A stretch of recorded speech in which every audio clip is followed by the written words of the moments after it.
Hello guys, welcome to my channel autism and music. मैं हूं Komal Thakur, parenting and autistic child. और आज का वीडियो है गाइस हाइपर एक्टिविटी के बारे में। और सबसे पहले तो मैं क्लियर कर दूं गाइस कि अर्नब जो कि एक ऑटिस्टिक बच्चा है, साथ में उसमें सिवियर हाइपर एक्टिविटी का भी प्रॉब्लम था। तो अभी उसका 10 इयर्स का एज है। तो लगभग हमने 6 to 7 इयर्स तक अर्नब का जो हाइपर एक्टिविटी का प्रॉब्लम था वो बहुत ही ज़्यादा सिवियर था। और अब जाके वो कहीं ना कहीं काम डाउन हो चुका है, ऑलमोस्ट हम लोग बोल सकते हैं अभी। तो मैं वो एक्सपीरियंस भी शेयर करूंगी। और सबसे पहले तो गाइस, हाइपर एक्टिविटी के बारे में जब भी हम लोग बात करते हैं तो बहुत सारे पेरेंट्स हम लोग ये समझते हैं कि हाइपर एक्टिविटी को काम डाउन करने का मतलब होता है, मतलब इनके अंदर जो एक्स्ट्रा एनर्जी है, जो हायर एनर्जी का लेवल है, उसको काम डाउन करना। जबकि ऐसा नहीं है। जब भी हाइपर एक्टिविटी के बारे में बात आती है तो इसके पीछे इसको काम डाउन करने के लिए हम लोगों को 2 तरीके से काम करना पड़ता है। एक तो ये तरीका है कि इनका जो एनर्जी लेवल है उसको हम लोगों को किसी न किसी तरह से डेली बेस पे उसको लो करना होता है, यानी कि जो एक्स्ट्रा एनर्जी है उसको बर्न करने का ट्राई करना होता है।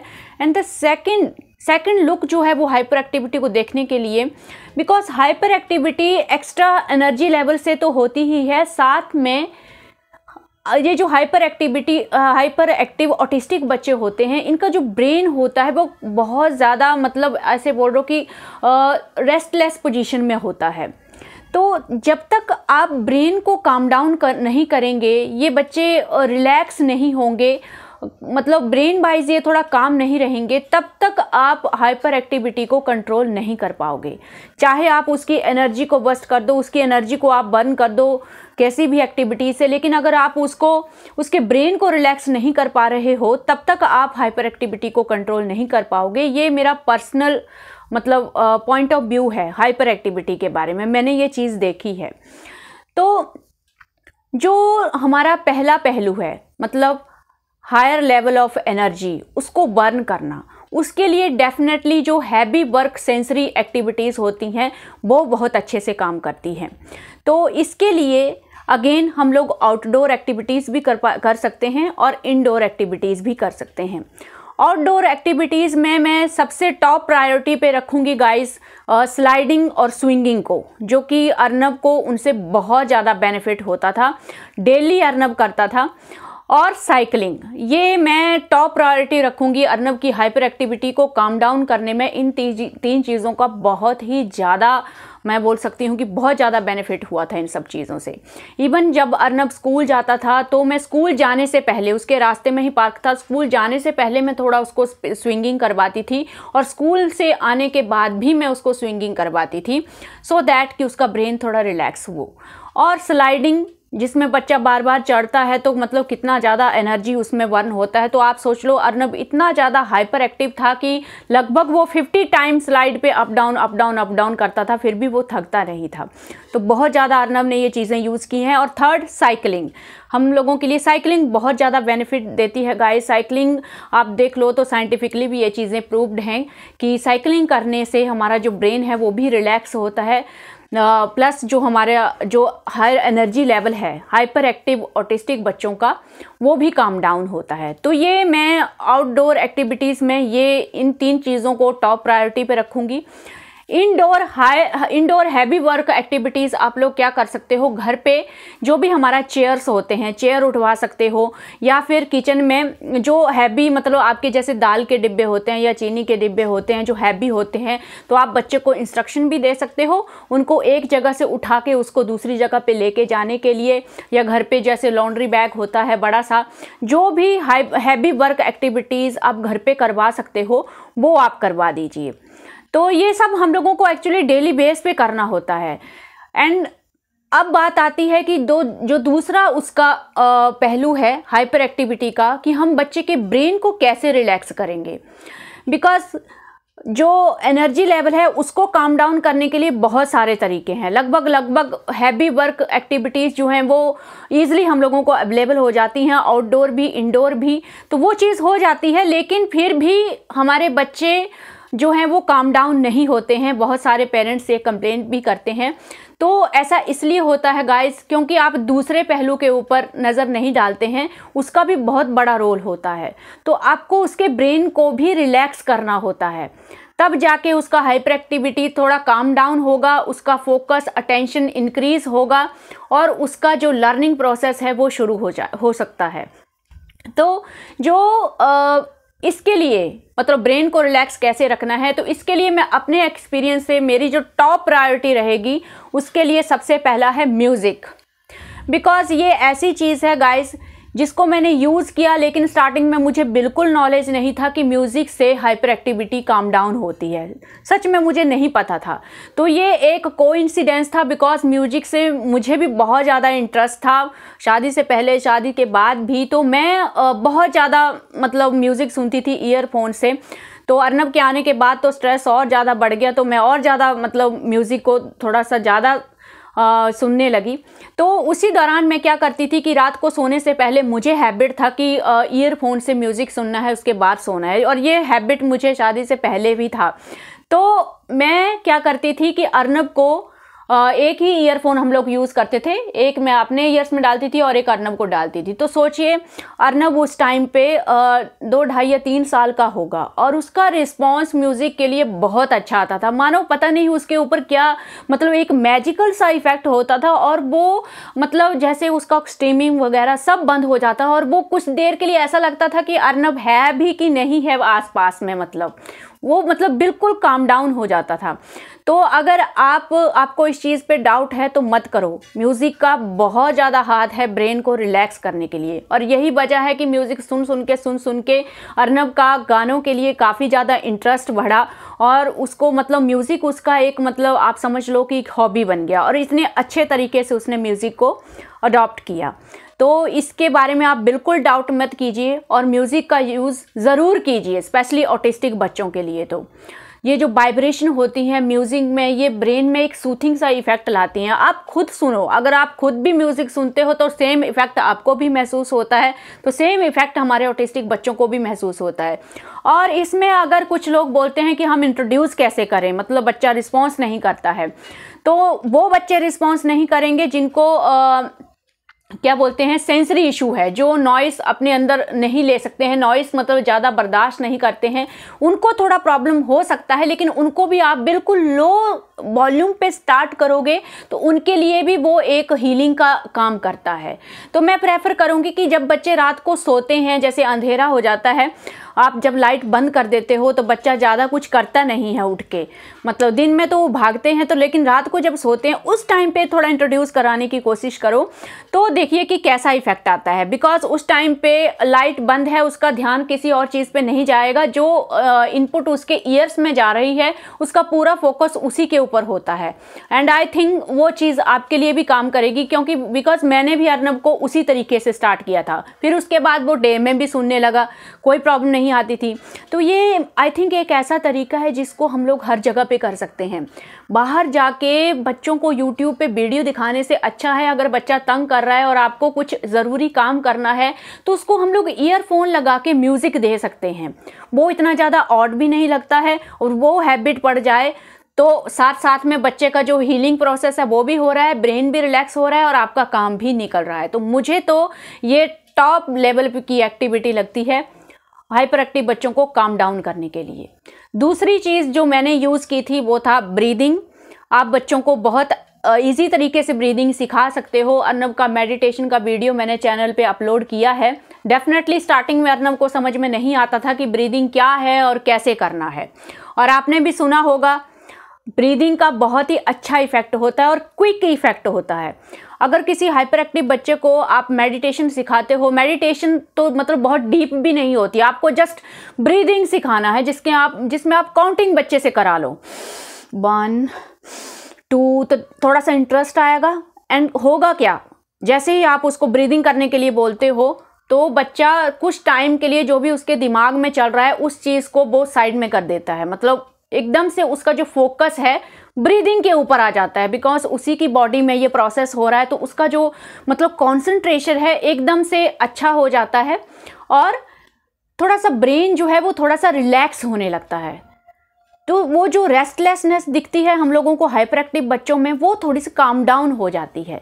ये चीज़ आप ज़रूर करवाइए। इसको भी हम लोग कहीं भी बाहर कर सकते हैं, जहाँ भी आप किसी भी फंक्शन में गए हो, कहीं भी बैठे हो, बैठे बैठे ही अगर बच्चा लग रहा है कि ज़्यादा रेस्टलेस हो रहा है और अगर आपने उसको डीप ब्रीदिंग की हैबिट डाली है तो आप उस टाइम उसको इंस्ट्रक्शन दे सकते हो डीप ब्रीथ करने के लिए। बहुत ईजी होता है, 1-2 हफ्ते को तक उसको पता नहीं चलेगा, लेकिन जैसे ही आप पॉइंटिंग करते हो, आप उसके सामने करोगे नोज़ को टच करके और लिप्स जब बंद रहते हैं, बच्चा धीरे धीरे समझने लगता है। क्यों नहीं समझेगा गाइज? बिकॉज ये प्रोसेस उसके अपने ही बॉडी में हो रहा है। उसको जस्ट वो चीज़ रिकॉग्नाइज करनी है कि मेरी बॉडी में ये जो मैं एयर अंदर ले रहा हूँ, इसको ब्रीदिंग बोलते हैं। ये बाद में बच्चे सीख जाते हैं। स्टार्टिंग में जब मैंने अर्नब को शुरू किया तो मुझे बिल्कुल भी बिलीव नहीं था कि अर्नब इस चीज़ को समझ पाएगा। एंड ट्रस्ट मी, उस टाइम भी मुझे ये नहीं पता था कि ब्रीदिंग करने से हाइपर एक्टिविटी काम डाउन होती है। ये चीज़ मुझे दिमाग में कब आई, जब मैक्सिमम टाइम हम लोग अर्नब को डॉक्टर के पास लेके जाते और डॉक्टर अर्नब को बोलता कि डीप ब्रीथ करो बेटा, और अर्नब को वो चीज़ समझ में नहीं आती और मैक्सिमम टाइम वो प्रॉब्लम होता डॉक्टर को चेकअप करने में। और बार बार मेरे माइंड में ये क्लिक करता कि मुझे इसको सिखाना है कि डीप ब्रीथ कैसे करते हैं। तो वहाँ से मैंने वो चीज़ उसको स्टार्ट की थी और लेटर ऑन मैंने वो चीज़ें पढ़ी कि मेडिटेशन बहुत अच्छा होता है। तो जैसे ही मैंने उसको ब्रीदिंग सिखाया, तो ब्रीदिंग के बाद मैंने उसको मेडिटेशन का कॉन्सेप्ट भी सिखाया, तो उसने वो सीख लिया। तो ये एक म्यूज़िक और डीप ब्रीदिंग, ये सारी वो एक्टिविटीज़ जो हैं वो जो कि ब्रेन को रिलैक्स करेंगी। इसके लिए बहुत ही इजी एक्टिविटीज़ हैं गाइस। थर्ड एक्टिविटी आप ब्रेन को रिलैक्स करने के लिए कर सकते हो स्क्वीजिंग, जिसमें आप या तो बॉल यूज़ कर लो, जो कि आप बाहर भी ले जा सकते हो, लेकिन ज़्यादा हैबिट नहीं डालना है। होता क्या है, मैंने अभी भी स्कूल में देखा एक बच्चे को परमानेंट हैबिट नहीं डालना है। फिर क्या होता है कि जब भी मतलब बच्चे को इस तरह से उस चीज़ का फिक्सेशन हो जाता है कि बच्चा उसको छोड़ ही नहीं पाता है। तो वो चीज़ें जो हैं आपको नीड बेस करनी है। स्क्वीजिंग ही नहीं, कोई भी सेंसरी एक्टिविटी अगर आप बच्चे के लिए यूज़ करते हो तो उसको नीड बेस पे यूज़ कीजिए। कंटिन्यूसली मतलब हर जगह पे उसको नहीं करना है कि ताकि बच्चे को उसका फिक्सेशन ही हो जाए। ठीक है, तो ऐसा ही हो रहा था। अब स्कूल में उस बच्चे को एग्ज़ाम लिखना है, लेकिन उसके हाथ में वो चीज़ है, वो उसको छोड़ना नहीं चाह रहा है और उसका ध्यान अब जो हाथ में है चीज़ है उसी के ऊपर अटक रहा है, तो वो एग्ज़ाम कैसे लिखेगा? तो उसको भी वो चीज़ समझ में आएगी कि ये चीज़ मुझे कब यूज़ करनी है, एवरी टाइम उसके हाथ में दे के नहीं रखनी है। तो उसको एक थेरेपी सेशन की तरह ही आपको करना है, दिन में 2-3 टाइम आपको करवा देना है उसको।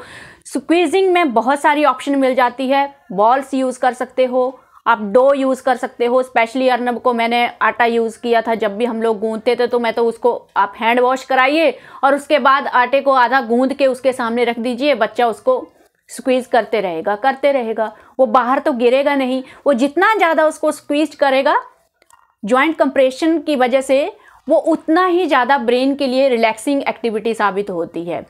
क्ले को आप यूज़ कर सकते हो, क्ले कुछ भी नहीं कर रहा है तो भी क्ले से ही उसको हम लोग उसको भी स्क्वीज़ करने के लिए बोल सकते हो, जितना ज़्यादा वो क्ले से खेलेगा। तो ये मैंने आपको थर्ड एक्टिविटी बताई। फोर्थ एक्टिविटी है गाइस, इसमें आता है कलरिंग। अब कलरिंग क्या प्रॉब्लम है, कलरिंग कुछ बच्चे प्रेफर नहीं करते हैं, जैसा कि अर्नब को मैंने कलरिंग में बहुत ज़्यादा ज़ोर लगाया, उसको उसमें इंटरेस्ट नहीं आया, पता नहीं क्यों। मैंने बहुत ज़्यादा उसको मेहनत की कि अर्नब कलरिंग करे, हालांकि अब बोलने से वो करता है, अब वो ड्रॉ करने की कोशिश भी करता है, अब वो कलरिंग भी करता है, लेकिन कलरिंग परफेक्ट नहीं आती है बिकॉज उसने उसको अच्छे से सीखा नहीं। तो जिन बच्चों को कलरिंग का इंटरेस्ट है, बहुत सारे ऑटिस्टिक बच्चे मैंने देखा है कलरिंग करते हैं, तो आप कलरिंग भी, ये कलरिंग आपको कब देनी है, ये वो कलरिंग एक ऐसी अच्छी एक्टिविटी है गाइस, इसको जब बच्चा अकेले बैठा है और आप बाज़ार से जो बुक्स लाते हैं जिसमें ऑलरेडी जो पिक्चर ड्रॉ होती हैं, तो आप उसको अकेले में कलरिंग करने दे सकते हैं। तो ये एक अगेन एक एंगेज करने के लिए, बच्चे को खुद को ही एंगेज करने के लिए बहुत अच्छी एक्टिविटीज़ हैं। तो रादर दैन फ़ोन देने से आप ये सब चीज़ें यूज़ कीजिए। तो मैं अर्नब को कलरिंग अभी भी देती हूँ, चाहे वो जैसा भी करे, लेकिन अर्नब जो है वो कलरिंग से ज़्यादा पैक बोर्ड प्रेफर करता है। मतलब मैं बोर्ड में कुछ भी ड्रॉ करती हूँ मार्कर से, तो उसको वो पैक बोर्ड में जो कलर्ड बटन्स होते हैं उसमें लगाने की ट्राई करता है, तो उसमें उसका अच्छा रिस्पॉन्स आया, तो उसमें उसका टाइम स्पेंड भी अच्छे से होता है। तो नेक्स्ट जो है जो डीप प्रेशर आप देते हो, सबको बताया जाता है थेरेपी में, आप किसी भी घर में किसी भी ब्लैंकेट में बच्चे को रैप करके, थोड़ा टाइटली रैप करके उसके ऊपर या तो थेरेपी बॉल से प्रेशर दे सकते हो, या फिर मैंने पिल्लो यूज़ किया था, मैं पिल्लो यूज़ करती थी, क्योंकि मेरे थेरेपिस्ट ने ये बोला था कि अगर आप बॉल यूज़ नहीं करते हो तो आप पिल्लो यूज़ कर सकते हो, तो मैं पिल्लो से उसको डीप प्रेशर देती थी। तो ये भी अगेन ब्रेन को रिलैक्स करने वाली एक्टिविटी है। एंड एक और एक्टिविटी है गाइस, ये जो शाम को आप लोग वॉकिंग करने जाते हो, या बच्चे को बाइक राइडिंग करके ले जा रहे हो, या बच्चे को कार राइडिंग करवा रहे हो, तो ये भी दिन में एक एक्टिविटी आपको शामिल करनी चाहिए। इससे क्या होता है, बच्चा नेचर में जाता है और नेचर का जो विजुअल है वही बच्चे के ब्रेन को रिलैक्स करने का काम करता है। फ़ोन में भी मैं प्रेफर करूँगी कि आप दूसरे जो किड्स वीडियोस हैं उनको दिखाने के अलावा आप बच्चों को नेचर के जो वीडियोस होते हैं, जिसमें एनिमल्स के वीडियोस होते हैं, वो विजुअल भी बहुत अच्छे से ब्रेन को रिलैक्स करने का काम करते हैं, तो वो आप दे सकते हो। तो बहुत सारी एक्टिविटीज़ हैं गाइस, लाइक आप वाटर में खेलने के लिए दे सकते हो। अभी रिसेंटली मैंने टेक्सचर एक्टिविटी आप लोगों के साथ शेयर की थी, तो वाटर में खेलने से भी, और ज़्यादा वाटर का इनटेक भी, मतलब ज़्यादा से ज़्यादा पानी पीना भी हाइपर एक्टिविटी को कंट्रोल करता है। तो आपने देखा होगा जब भी हम लोगों को गुस्सा आता है या हम लोग रेस्टलेस होते हैं तो हम लोग क्या करते हैं, झट से एक गिलास पानी पीते हैं, या दूसरे लोग भी बोलते हैं कि कोई बात नहीं, पानी पियो, ठंडे हो जाओ। तो पानी का अपने आप में ही एक सूदिंग इफेक्ट होता है ब्रेन के ऊपर, तो वो आप कुछ इंटरवल के बाद बच्चे को पिलाते रहिए। जैसा कि मैंने पहले भी बताया था, मैंने फिक्स रखा है, मैं दिन में हर 1 घंटे या 1.5 घंटे के बाद अर्नब को पानी पीने के लिए देती रहती हूँ। उसका दूसरा रीज़न भी है, क्योंकि उससे क्या होता है कि कॉन्स्टिपेशन का प्रॉब्लम बिल्कुल 0 हो जाता है और डाइजेशन बहुत अच्छे से रहता है, एंड अगेन सूथिंग इफेक्ट भी बहुत अच्छा होता है। तो आप भी याद से बच्चे को दिन में 7 to 8 गिलासेस जो बोला जाता है, तो वो गिलासेस कंप्लीट करने की कोशिश कीजिए, तो कॉन्स्टिपेशन का प्रॉब्लम भी बिल्कुल नहीं होगा। तो गाइस, अब बात आती है कि हाइपर एक्टिविटी कितने एज तक ठीक हो सकती है। तो अब ऐसा नहीं है कि ये जो आउटडोर और इनडोर एक्टिविटीज़ मैंने आपको बताई हैं, जिसमें आपको बच्चे के एनर्जी लेवल को हैवी वर्क एक्टिविटीज़ के साथ काम डाउन करना है, एंड इनडोर एक्टिविटीज़ से आपको बच्चे के ब्रेन को रिलैक्स करना है, इससे डेफिनेटली हाइपर एक्टिविटी के ऊपर इफ़ेक्ट होता है। लेकिन ये चीज़ें आपको डेली बेस पे करनी होती हैं। एक सेशन की तरह अगर आप इन एक्टिविटीज़ को रोज़ करते हो, तो then morning, afternoon and night में करने की भी ट्राई करो। सोने से पहले, जिन बच्चों को सोने का प्रॉब्लम आता है, तो सोने से पहले उनको थोड़ा म्यूज़िक दो ईयरफोन से, एंड बॉडी मसाज। होता क्या था, हम लोगों को भी पता नहीं था अगेन कि मसाज से काम डाउन होता है। हम लोग मसाज क्यों करते थे, बिकॉज अर्नब पूरा दिन जंप कर करके, स्लाइडिंग कर करके उसकी लेग्स में प्रॉब्लम होने लगती थी और वो बहुत ज़्यादा चिल्लाता था शाम को। तो हम लोग, जैसे पुराने हमारे बूढ़े बोलते थे कि इसकी लेग्स में प्रेस करो, हो सकता है पूरा दिन ये इतना जंप करता है तो हो सकता है इसकी लेग्स पेन कर रही हो। और जैसे ही हम लोग उसकी लेग्स में तेल से मालिश करना स्टार्ट करते, अर्नब बहुत ही अच्छे तरीके से उसको एंजॉय करने का, मतलब बहुत अच्छे से एंजॉय करता था, जैसे वो किसी पार्लर में बैठा है और पार्लर में मसाज कर रहा है। तो बहुत अच्छा इफेक्ट होता था, और उसके बाद सोना भी थोड़ा सा उसके लिए इजी हो जाता था। तो स्लीपिंग में भी, जिन बच्चों को स्लीपिंग इश्यूज़ हैं, मसाज बहुत अच्छे से काम करती है। और दूसरा ट्रिक जो मैंने स्लीपिंग के लिए यूज़ किया था वो था गाइस, जब भी अर्नब रात को उठता था तो उसको मैं, जैसे ही वो उठता था तो मैं बॉटल में पानी रखती थी या गिलास में पानी रखती थी, उसको इमीडिएटली मैं पानी पिलाती थी। होता क्या है, बच्चे रात को उठते हैं, रोना स्टार्ट कर देते हैं, फिर उठते हैं, रोना स्टार्ट कर देते हैं। तो ये चीज़ मैंने क्यों शुरू की थी, सब कोइंसिडेंस है गाइज। ये चीज़ मैंने इसलिए शुरू की थी क्योंकि 2-2.5 साल के बाद मुझे उसको ब्रेस्ट फीडिंग जो था वो मुझे छुड़ाना था उससे। तो अब वो बार बार उठता था रात को, तो मुझे बार बार ब्रेस्ट फीडिंग करवाना ही पड़ता था उसको।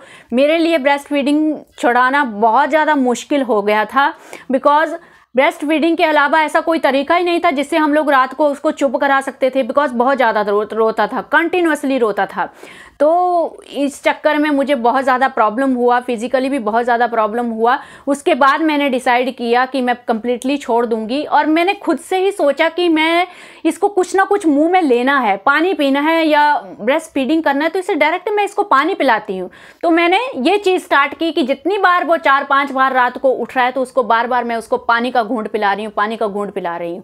तो उससे शायद उसको चला जाता होगा कि मैं कुछ पी रहा हूँ, मैंने कुछ पी लिया, और उसका भी उससे होता था कि वो ज़्यादा चिल्लाता रोता नहीं था और थोड़ी देर के बाद फिर से सो जाता था। तो ये 2 ट्रिक मेरे लिए बहुत अच्छे से काम किए हैं। एंड आप ये एक्सपेक्ट मत करो गाइस कि 5 ईयर या 6 ईयर तक हाइपर एक्टिविटी बिल्कुल काम डाउन हो जाएगी, या ये सारी एक्टिविटीज़ करने के बाद 1 साल के बाद आपका बच्चा पूरी तरह से काम डाउन हो जाएगा।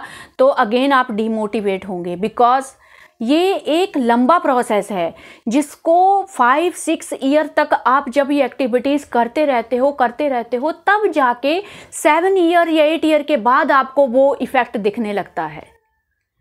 ये जो एक्टिविटीज़ होती हैं, अगर सपोज करो आप हाइपर एक्टिविटी के लिए बच्चे को कुछ नहीं कराते हो, अगर आप ये सोचो कि मतलब 6-7 साल के बाद ही तो ठीक होना है तो अपने आप ठीक हो जाएगा, तो ऐसा नहीं है गाइस।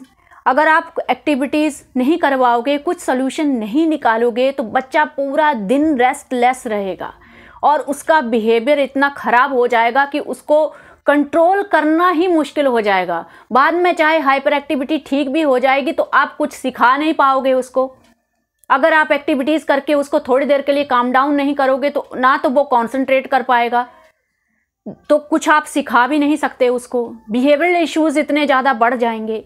तो ये जो एक्टिविटीज़ हैं, ये जब तक हाइपर एक्टिविटी का जो एक टाइम है वो गुजर नहीं जाता है, उस टाइम तक बच्चे को मतलब हील करने के लिए और उसको ज़्यादा नुकसान ना हो और उसकी जो लर्निंग है वो चलती रहे, आप उसको थोड़ा हैंडल कर पाओ, उसके लिए ये एक्टिविटीज़ होती हैं। तो 4-5 ईयर 6 ईयर तक बच्चा हाइपर एक्टिविटी से पूरा बाहर नहीं आ रहा है तो आप लोग पैनिक मत कीजिए, ये एक्टिविटीज़ यूज़ कीजिए और इन एक्टिविटीज़ के बाद अपना लर्निंग स्टार्ट कीजिए। ऐसा नहीं है कि दिन में एक हाइपर एक्टिव बच्चे को कभी भी आप उसको पढ़ने के लिए बिठा दो या कुछ भी सिखाने के लिए बिठा दो तो बहुत प्रॉब्लम होगी। कुछ भी सिखाना है तो पहले कुछ ना कुछ हाइपर एक्टिविटी कराइए, उसके बाद सिखाइए। तो मैं तो ये सारी एक्टिविटीज़ करवाती थी। इवन मैं लर्निंग से पहले अगर उसको मुझे स्पीच का सेशन देना है, लैंग्वेज सिखाना है, एकेडमी सिखाना है, तो हमेशा मैं पहले ओटी का सेशन करती थी घर पे और उसके बाद उसको सिखाती थी। बिकॉज आधे पौने घंटे का जो ओटी का सेशन है तब तक उसका सिटिंग हो जाता था, उसको मज़ा आ रहा है वो सब टेक्सचर करके और सारी एक्टिविटीज़ करके। तो इस तरह से उसका कुछ टाइम के लिए मुझे अच्छा खासा कंसंट्रेशन मिल जाता था और उसका जो लर्निंग है वो मेरे लिए ईजी हो जाता था। और ये एक और मेन पॉइंट कि ऐसा नहीं है हाइपर एक्टिविटी ऑटिज़म की तरह थ्रू आउट द लाइफ चल सकती है, मुझे नहीं लगता है। बिकॉज अगर आप मेरे से ये बात 5-6 ईयर्स पहले पूछते तो मैं भी यही बोलती कि नहीं, ये कभी नहीं जाएगी, ये ऐसे ही रहेगी, मतलब मैंने ऐसा दौर देखा है, तो शायद मैं भी यही बोलती। लेकिन आज जब मैंने वो चीज़ें चेंज होते हुए देखी हैं तो मुझे लगता है कि हाइपर एक्टिविटी जो है वो 7-8 ईयर्स के बाद काम डाउन होना शुरू हो जाती है। अब कुछ पेरेंट्स बोलते हैं कि मेरा बेटा 11 साल 12 साल का हो गया, अभी भी हाइपर एक्टिव है। तो बाद में जो हाइपर एक्टिविटी आती है, मुझे लगता है फिर जो हाइपर एक्टिविटी आती है वो जो रेस्टलेस आपको दिखती है, मुझे लगता है पर्सनली कि उसका रीज़न वही होता है कि कहीं ना कहीं हम उसके इमोशंस को और उसके ब्रेन को सूट नहीं कर पा रहे हैं, उसको रिलैक्स नहीं कर पा रहे हैं। दैट्स वाई आपको बाद में वो हाइपर एक्टिविटी के इफ़ेक्ट दिखने शुरू होते हैं और बच्चा आपको रेस्टलेस दिखता है। तो ये सारी चीज़ें थोड़ा समझने की कोशिश कीजिए गाइस। इसीलिए मैंने स्टार्टिंग में ही बोला कि हाइपर एक्टिविटी को हमेशा 2 तरीकों से देखने की कोशिश कीजिए। फर्स्ट होता है हायर एनर्जी लेवल को हैवी वर्क एक्टिविटी के साथ आप काम डाउन कीजिए, और दूसरा होता है बच्चों के ब्रेन को रिलैक्स करना। जब आप ये दोनों चीज़ों से हाइपर एक्टिविटी को टैकल करोगे, ओनली देन आपको लॉन्ग टर्म में अच्छे रिजल्ट मिलेंगे। आपने बहुत सारी हैवी वर्क एक्टिविटीज़ करवाई, जम के 6-7 साल तक अच्छे से उसको वर्क करवाया, लेकिन आप उसके ब्रेन को रिलैक्स करने के लिए टाइम के साथ उसको खुद को कैसे एंगेज करना है, उसको खुद को कैसे संभालना है, कैसे अपने इमोशन को सेल्फ रेगुलेट करना है, अगर वो सब चीज़ों को सिखाने में आप फेल होते हो तो अगेन आपको एडोलेसेंस एज तक वही सब देखना पड़ेगा। तो ये रीज़न है उसके पीछे। आप बोलोगे कि मैंने बहुत सारी थेरेपी एक्टिविटीज़ करवाई, बहुत सारा हैवी वर्क करवाया, लेकिन फिर भी बच्चा काम डाउन नहीं होता है, तो आप देखिए कि उसके पास पूरा दिन करने के लिए है क्या। बहुत कम पेरेंट्स हैं जो एकेडमिक को कैरी ऑन करते हैं, बहुत कम पेरेंट्स हैं जिनका एकेडमिक जो है वो प्रेफरेंस में होता है। अल्फ़ाबेट बच्चे को नहीं आए, ख़त्म। इवन बच्चों को अल्फ़ाबेट आ गए, वो इवन रिकॉग्नाइज कर पा रहे हैं, तो उसके आगे पेरेंट्स बढ़ने की कोशिश नहीं करते हैं, ये समझकर कि बच्चा समझ नहीं पा रहा है। मैं खुद बोलती हूँ अर्नब को बहुत ज़्यादा प्रॉब्लम है अंडरस्टैंडिंग का, कहीं ना कहीं इंटेलेक्चुअल डिसेबिलिटी भी है। उसके बाद भी हम लोग उसको कंटिन्यूसली एफर्ट के बाद 6 to 7 जमकर मेहनत करने के बाद रीडिंग राइटिंग के लेवल पे आए, और बिल्कुल इम्पॉसिबल लगता था। और मेरी बात मानिए, रीडिंग राइटिंग बहुत सारी चीज़ों में हम लोगों को हेल्प कर रही है। उसको म्यूज़िक सीखने में, उसको लैंग्वेज में प्रोनाउंसिएशन क्लियर करने के लिए बहुत अच्छे से काम कर रही है। तो स्टार्टिंग से ही ये सब चीज़ें करनी पड़ेंगी। आप स्टार्टिंग से ही सोच के चलो कि 8-9 ईयर्स तक तो आप लोग पार्क में भी खिला सकते हो, ठीक है, घर में एक्टिविटीज़ करवा ली। 8-9 ईयर्स के बाद जब आउटी एक्टिविटीज़ सब कुछ आपने ठीक कर दिया, फिर बंद हो गया, कहीं ना कहीं या तो डिमोटिवेट होके बंद कर देते हो, या फिर ये सोच के बंद कर देते हो कि अभी ज़रूरत नहीं है, अभी इश्यूज़ काम डाउन हो गए हैं। लेकिन फिर 1-2 साल के बाद वो चीज़ें दिखने लगती हैं। क्यों? क्योंकि ये बहुत मुश्किल है। मैं ये भी एक्सेप्ट करती हूँ कि इनको एंगेज करना जो है वो बहुत मुश्किल है, लेकिन फिर भी कहीं ना कहीं ये तरीके आपको ढूंढने पड़ेंगे गाइस, तभी जाके आप एक पीसफुल लाइफ जी सकोगे अपने ऑटिस्टिक बच्चों के साथ। तो टॉप प्रायोरिटी पे रखिए कि हमें अपने बच्चों को खुद को एंगेज करना कैसे सिखाना है। अगर ये चीज़ें आप अच्छे से कर पाए गाइस, तो मैं गारंटी देती हूँ फ्यूचर में कोई प्रॉब्लम नहीं होगी। और जब बच्चा खुद को एंगेज करते रहेगा, अपने ब्रेन को यूज़ करते रहेगा, तो डेफिनेटली कुछ ना कुछ आउटपुट भी ज़रूर निकलती है, और बच्चा कुछ ना कुछ इंटरेस्ट भी शो करता है, जो कि आगे जाके उसकी अर्निंग में हेल्प कर सकता है। सो आई होप आज के वीडियो से आपको अच्छी हेल्प होगी। So thank you for today.